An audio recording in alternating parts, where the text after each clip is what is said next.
Thank you for tuning in to another edition of Sports Talk Philadelphia here on LaSalle TV. I'm your host, Josh Abrams. Today we're going to talk about the Flyers and their winning streak coming to an end.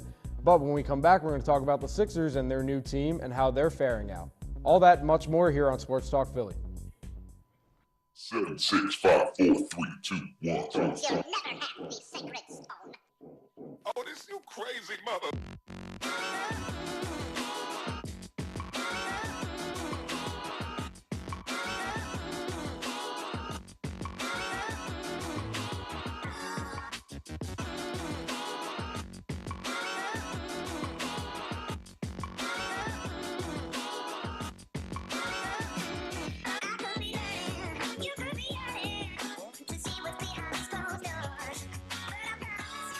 Welcome back to Sports Talk Philly.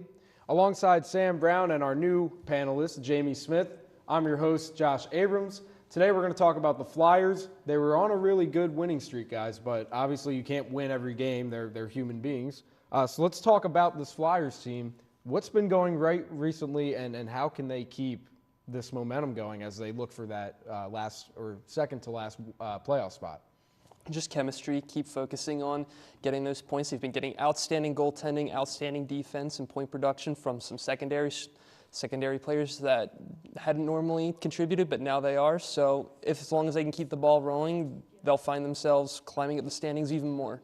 Yeah, I agree. I have to say, I think our biggest problem was our defense. Our defense was always breaking down, always turning over the puck, and that's what was costing us these goals. And I think now, that we have a solid reinforcement in the net, that our team is starting to get together with our defense and starting to really back up our team, back up our offense. Yeah, and I'm glad you hinted at Carter Hart, because it really helps that not only is this kid here, and he's probably going to be here for a long time, barring any major injury, but I think it's also important to look at the guy who's providing the rest for him, and that would be Anthony Stolarz.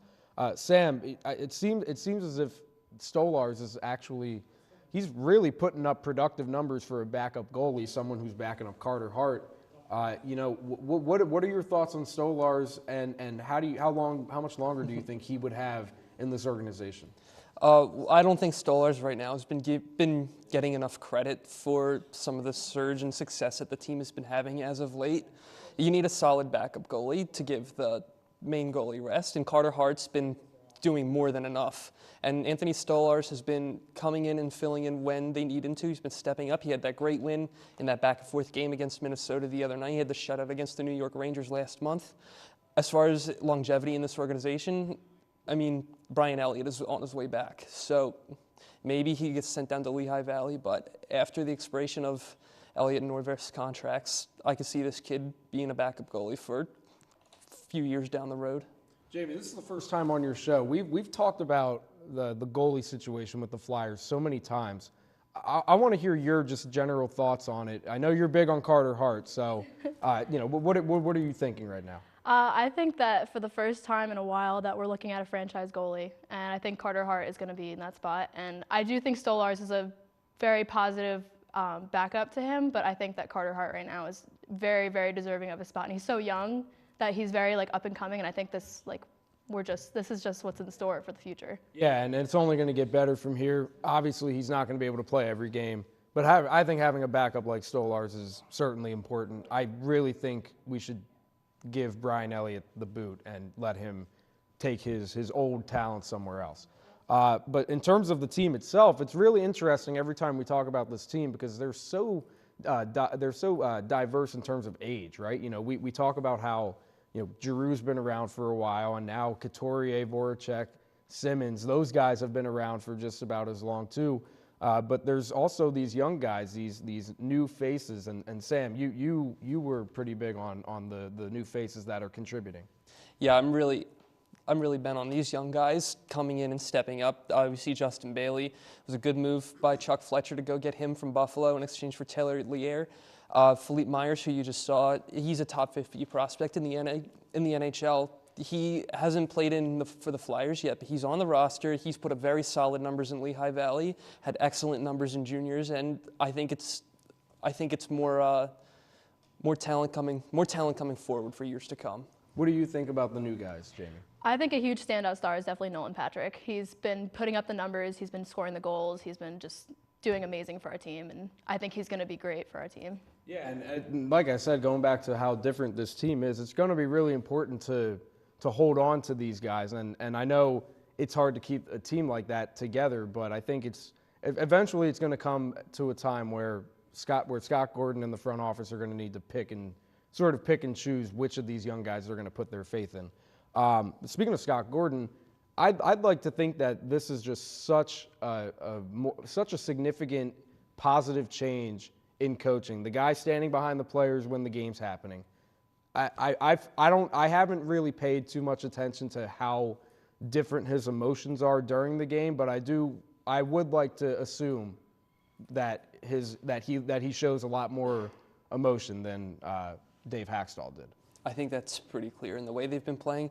He's also, coming up from Lehigh Valley and being the coach there. It's also nice to see he's letting the young players get more involved, and they know what he brings to the table. So what he's doing is also what he's doing for this team resonates for the veteran players, the young players, and players in between. What do you think has been? Is there anything different you think he's doing than what Dave Hackstall did in the past that is suddenly somehow working?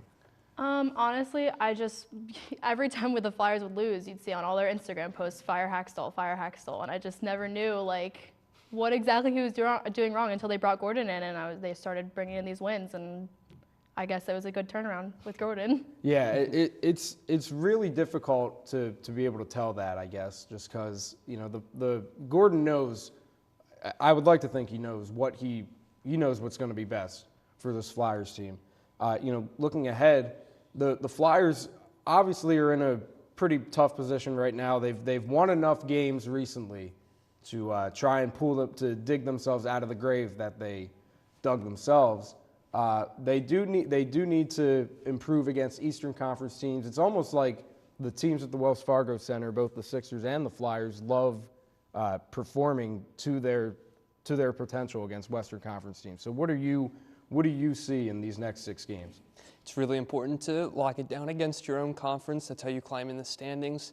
It's a mix of home and road games. That most important game I see is that game against Pittsburgh on the 23rd, and that's going to be outdoors.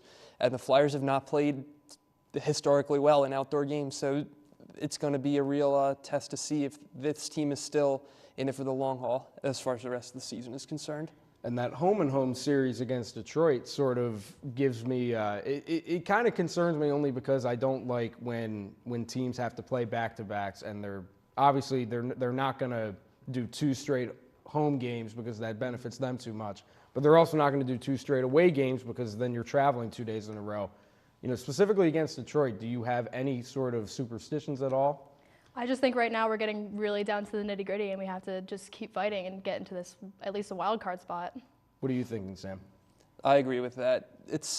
Every game from here on out counts, and it's important that they go in there, get these points where they get them, and any points missed is just keeping them out of this race. And before we go to a quick commercial break, I'm going to ask it every week because it seems like we keep on moving up, but playoffs, is it still realistic at this point? I would say so. It's going to take a lot of discipline, a lot of diligence, but as long as they're in, they're in. Whether it's on the last day of the season they barely sneak in, or if they make it by a somewhat wide margin, but it's going to take every ounce of resilience they have to get there.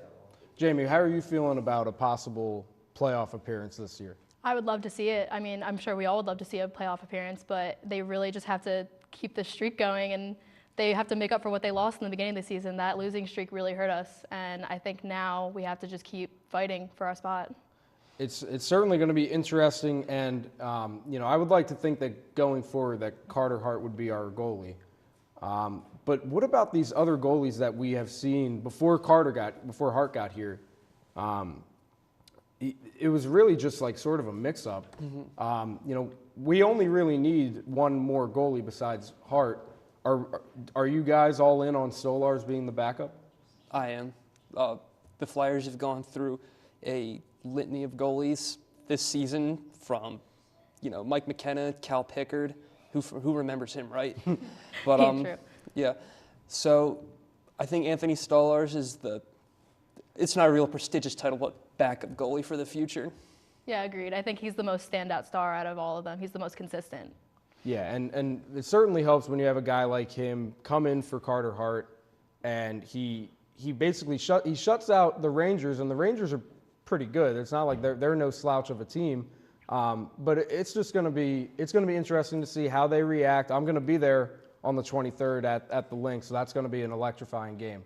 But we're going to take a quick commercial break. When we come back, we're going to talk Sixers. Stay tuned.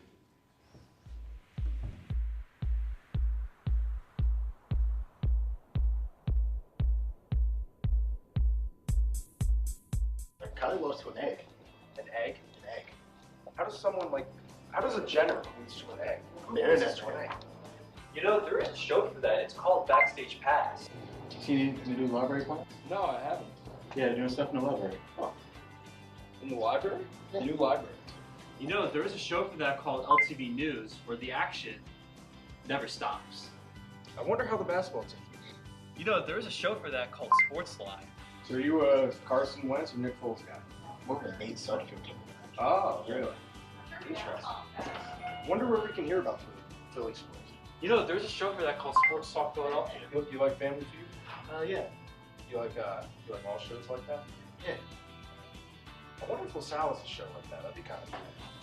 There is a show for that called Q&A. I really wish that we could just display our talents. Yeah, me too. There's a show for that called Explorers Got Talent. All this and more on LaSalle TV.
Welcome back to Sports Talk Philly. We are at Sixers Talk now, and I have a brand new panel with me today.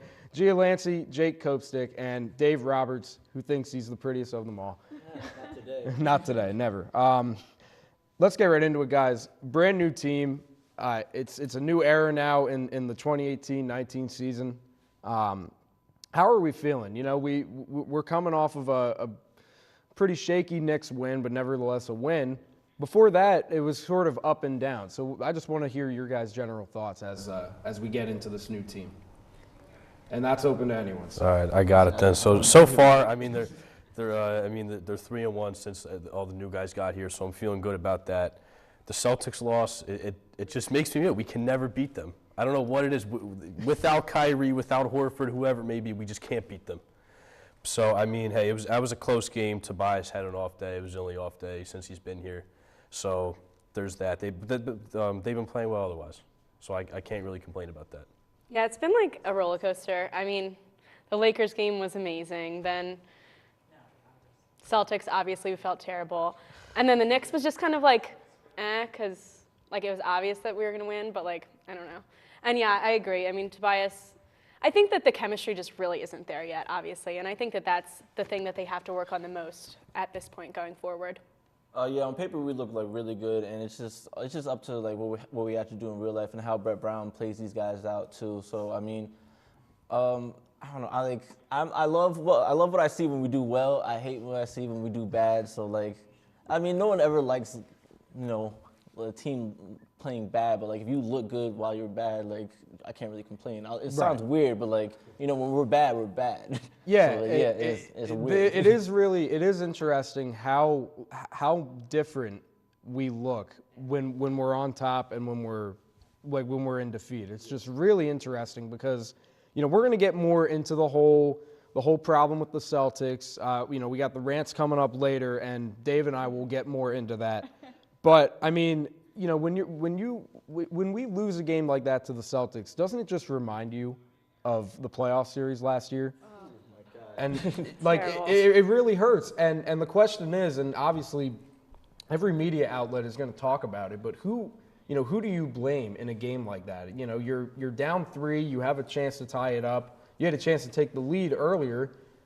I mean, it's like what do you say, Dave? Well, it's weird because as fans, we automatically go straight towards the coach because if you can't coach this team of talent, then what do you you have to lead. We are automatically thinking fire Brett Brown, get someone new in there. But as the players themselves, Joel Embiid automatically took it on himself because he's the best player on the team. Listen, this is my fault. I should have done more. I should have done better when I was out there.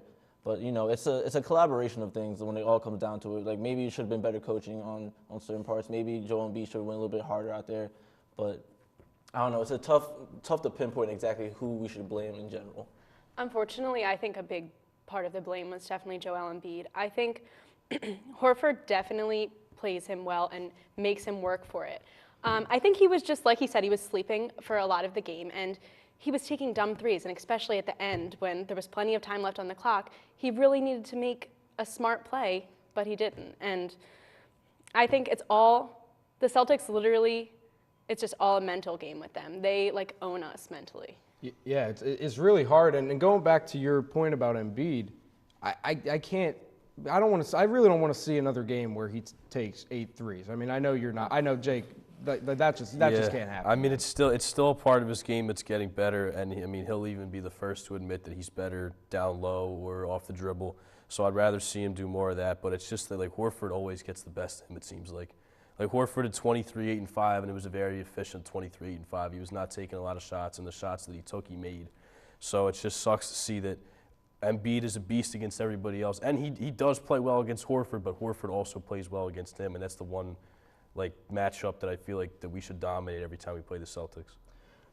It's really frustrating, obviously, but the good thing is that we don't need to worry about these guys quite yet. We still got a lot. We got a lot of tough games on our schedule to worry about. It is really frustrating though to look at that stat on the bottom there: two wins and 21 losses, and we're talking back in the process days, which is a given, which is fine. But I mean, it's really hard. But let's talk about Tobias Harris, guys, because Dave and I always talk about what we're going to argue about when he comes on. I don't know how the Sixers are necessarily gonna try and extend both Tobias Harris and Jimmy Butler, but I would like to say that Tobias Harris is probably he's my guy to pick over him. I think it doesn't need to be like that, but I'm just wondering how exactly they're gonna do it. I think it's gonna be one of those things where all right, whoever has the bad game, just don't pass it to him, let him do the rest and just take care of things. So if JB's having a really bad game, just let him play defense, let him do everything else, so he can take care of everything on the other side of the end. So Tobias can, shoot off the ball threes. Now, if Tobias Harris is having a bad game, then let Jimmy Buckets go out there and do what he has to do. It's just a matter of fact, how Brett Brown plays these guys and test out these different lineups with since everything has changed now. I think coming into it, a lot of people weren't expecting what he was going to bring to us, but I also think that it's too early to ask that question, and I don't know. I just think it's not fair to say right now because we don't really.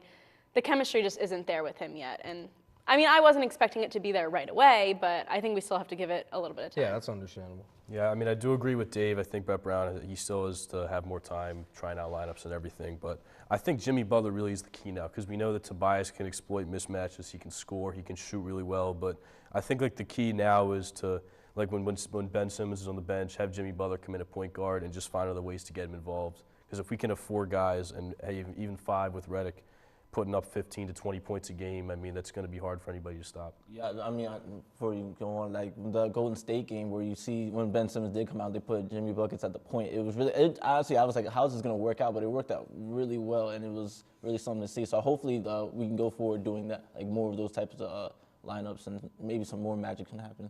It's unfortunate that we're not going to be able to see the Sixers play for a little while. The All-Star weekend is this weekend. They're not going to play until Thursday. Yeah, we're gonna see 2 All-Stars. I think the last time the Sixers had 2 All-Stars was when they had Iverson and Mutombo on the same team. You know, I would like to think that, and I know the All-Star game is like all you know, all seriousness aside, it's just it's the best players in the world having fun on one court. But I'd like to think that this is a game where we see a little Ben Simmons 3.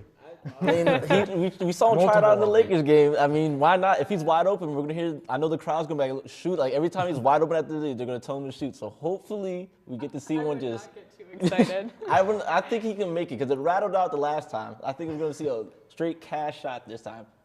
What do you think, Jake? I think he's going to try it. I mean, why not? Why not? I mean, I don't even care if he took 10 shots and they were all threes. Why not? I mean, you might as well. I mean, it's not counting for anything, and hey, I mean, it's some game reps you could get in, honestly, if that's the way you want to look at it. I guess it depends on who's in the audience, because apparently the other day he was only doing it because Magic Johnson was in the audience or Kendall Jenner. So, I mean, it just depends. I'm really glad you brought that up, Gia, because that's something we should probably discuss real quick before we move on to rants.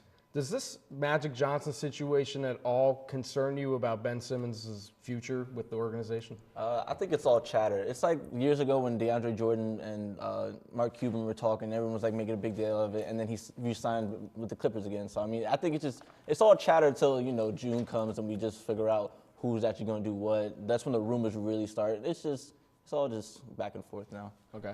What do you guys think? I mean, I don't think it's that big of a deal. If I was Ben Simmons and my game was kind of just like Magic Johnson's, I would want to learn from him too. I mean, I know that, the whole Anthony Davis situation, apparently, the Lakers are tampering with everybody. But, I mean, if Ben Simmons wants to do it, I think you let him. And, I mean, I think he's going to be here for the rest of his career. I don't think this is a threat to him leaving for L.A. I just think it's him wanting to pick up on some skills from one of the best to ever do it. Yeah, and I certainly understand Ben Simmons' point, and I think it's pretty fair to say that we can compare him and his talents and his potential to Magic Johnson. But at the same time, I do understand why Elton Brand completely blocked it off. Certainly, from a GM's perspective, you gotta play the pros and cons game. You guys like Elton Brand and the job he's done so far? I mean, you have to, right? Yeah, I mean, you have to respect everything he's doing. I mean, because you think about the GMs we had previous. I mean, we thank Sam Hinkie for what he's done now. Of course, Colangelo is something I like to forget about every single day. And so Elton Brand making these moves, making our team better, just making the fans happier with just improving us to a point where we think we can actually be contenders. It's a great time to be a Sixers fan, in my opinion. I just really don't. I'm not sure yet. I don't know if my opinion's completely set about it, but I really don't know how far they're going to get with Brett Brown. So, I mean, I think that's his next challenge. So you're more tackle. worried about Brett Brown more than Elton Brand. Okay. I think that Elton Brand might need to start thinking about that. I don't know, depending on how. Yeah, it's going to depend on how the season ends, Jake. Yeah. I mean, I love what he's done. I mean, he's aggressive. He's in a real win now mode after after all the process here. So I love what he's done. I mean. He dealt Fultz, but I mean he didn't want to wait. He wants to win now, and I mean you gotta love it, honestly. Yeah, it's a shame we don't have any more time to talk about this. I don't want all the negativity to take over the show. But Fultz apparently coming at the Sixers organization. I didn't really look into what he said. I guess it's about a whole loyalty thing, but he's old news at this point, right? Because he's not here anymore. We're gonna move right into the rants, and Gia, we're gonna start with you because you would like to speak for basically all of baseball world. Right. Okay. So I am annoyed that Bryce Harper hasn't done anything yet. It's annoying to me that they haven't made any decision yet, because not only does it affect the Phillies, but it affects pretty much a lot of teams in baseball and a lot of players, because there's about 120 free agents that haven't signed anywhere yet, and they're waiting because Harper and Machado are still free agents. I know he doesn't want to go to San Francisco because they are giving him a short-term deal, and I mean, it's just he wants to win. And I mean, I just don't know what he's waiting for. I think the Phillies are his best option, and I honestly think that he wants to play for the Phillies. So, I mean, I know his agent's just, being annoying, but. Yeah, it's tough. It's tough to deal with. Everyone wants an answer. Who knows when we're going to get it, if we get it at all. Jake, let's go to you. We're going to switch to football here. Yeah. Case Keenum? Yeah, so for those of you who don't know, I'm a huge Denver Broncos fan. Okay. I was completely baffled when we decided to give Case Keenum $18 million. And yesterday we decided to make a trade for Joe Flacco, who's 34, who's really injury prone. And I really think we did it just so Case Keenum never has to suit up in a Broncos uniform again. But even when we do that, I mean, it hurts more to trade him than to keep him, because $10 million of his $21 million is going to become dead money if we get rid of him. And by trading for Flacco, we lost $20 million of our cap room, and I don't know what we're supposed to do now. We have a 34-year-old quarterback and next to no cap room, so that's all I'm at right now. Poor Jake. Still got my money. It could be worse, but I understand the pain with all that money. All right, you're the first Sixers rant, Dave. You want to talk about the team aspect. Why can't we beat any of the top teams in the East? Why can't we beat the Raptors? Why can't we beat the Bucks? Why can't we beat the Celtics? They're 3-0 against the Celtics. This is literally like the series in the playoffs, and it's annoying. It hurts my chest every time I see us lose to the Celtics. It's like we're right there. We're right there, but we can never win, and I just don't get it. I don't get it. I'm very upset. This is an actual rant. I just want to understand why. Every time we go out there, it's like we get our hopes up, and all of a sudden we just lose. Yeah.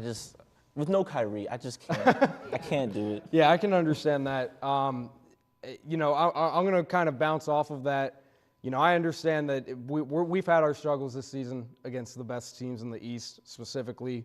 But I don't really understand how, after all the moves that we made, how the fans can still think that the Sixers either didn't get better or they thought they didn't make the right moves. Do people understand that we have 4 of the best players in the league right now? One of them's on his way to being a top 5 player. We have the best center in the league, and I'll argue that every day until he hurts himself. This team is destined to win now, and I don't understand why people wanted to wait and continue to wait. That's why we got rid of Markelle Fultz. That's why we didn't need Landry Shamet. We're good. We got guys who have experience, and we're on our way, hopefully. That's going to do it for this edition of Sports Talk. We hope you can catch us on social media at Twitter, YouTube, and lasalle.edu/LaSalleTV. Happy Valentine's Day, everybody. Hope you enjoy your day and the rest of your weekend. We'll see you next week.